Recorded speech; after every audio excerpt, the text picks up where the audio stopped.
Ready start. महोदय, पर्यावरण से तात्पर्य किसी एक व्यक्ति के परिवेश से नहीं वरन व्यक्ति के, समाज के, राष्ट्र के और इस सारी पृथ्वी के ही परिवेश से है, जिसका प्रभाव व्यक्ति, समाज, राष्ट्र और सारे विश्व पर पड़ता है।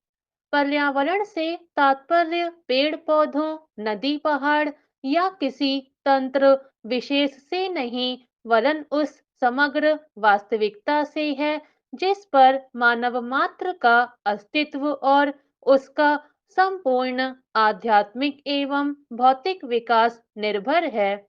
अस्तित्व केवल शारीरिक स्वास्थ्य ही नहीं, मानसिक भी। स्वस्थ शरीर में स्वस्थ मन ही अच्छे स्वास्थ्य की परिभाषा है।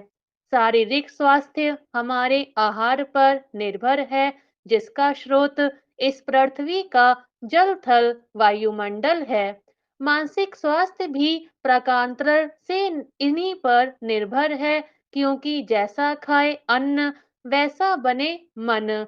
स्वस्थ जीवन पर सबसे अधिक प्रभाव हमारे चिंतन का, हमारी परंपराओं का और उन सब परिस्थितियों का पड़ता है जो हमारे ऊपर आरोपित हैं या की गई हैं या की जा रही हैं।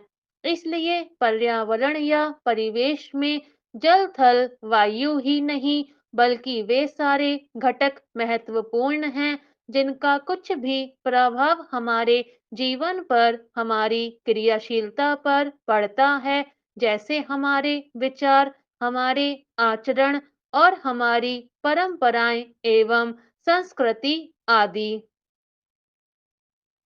सदा से मानव की आकांक्षा उन्नति और विकास की रही है। जगत का अर्थ ही है गतिमान और गति दोनों ओर संभव है, उन्नति की ओर भी और अवनति की ओर भी। पहली को हम प्रगति कहते हैं, दूसरी को आगति, विगति, अधोगति या दुर्गति कह सकते हैं। वास्तव में मनुष्य ऐसा जटिल प्राणी है जिसमें अनेक विरोधाभासी और असंगत प्रतीत होने वाली प्रवृत्तियां और प्रतिक्रियाएं होती हैं। वह कानून और व्यवस्था की मांग करता है, किंतु चलचित्र, दूरदर्शन आदि में स्वतः भड़की हिंसा या खेलों में युक्तिपूर्वक की गई हिंसा अथवा अनीति से मंत्रमुग्ध भी हो जाता है। मनुष्य अपनी ही जाति या वर्ग के व्यक्तियों के प्रति प्रायः बहुत अधिक प्रतिद्वंदी होता है, किंतु कोई बाहरी खतरा उपस्थित होने पर उनके प्रति हद से ज्यादा सहयोगी बन जाता है। वह सड़कों पर या युद्धों में सामूहिक विनाश के प्रति उदासीन रहता है, किंतु किसी खान में फंसे हुए एक व्यक्ति या किसी कुएं में गिरे हुए एक बालक की रक्षा करने के लिए ढेरों साधन जुटा लेता है।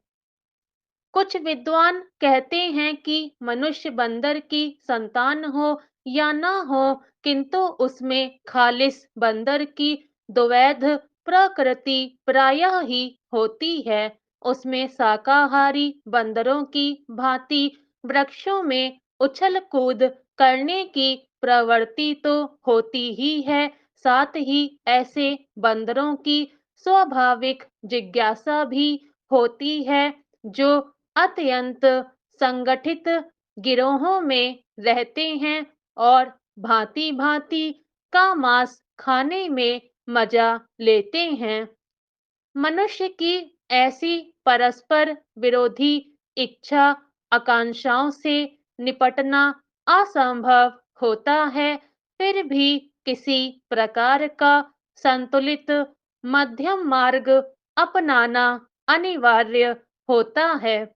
यही बुद्धिमानी का रास्ता है। विद्वानों ने मानव की मूलभूत आवश्यकताओं को 5 स्तरों में रखा है। स्टॉप।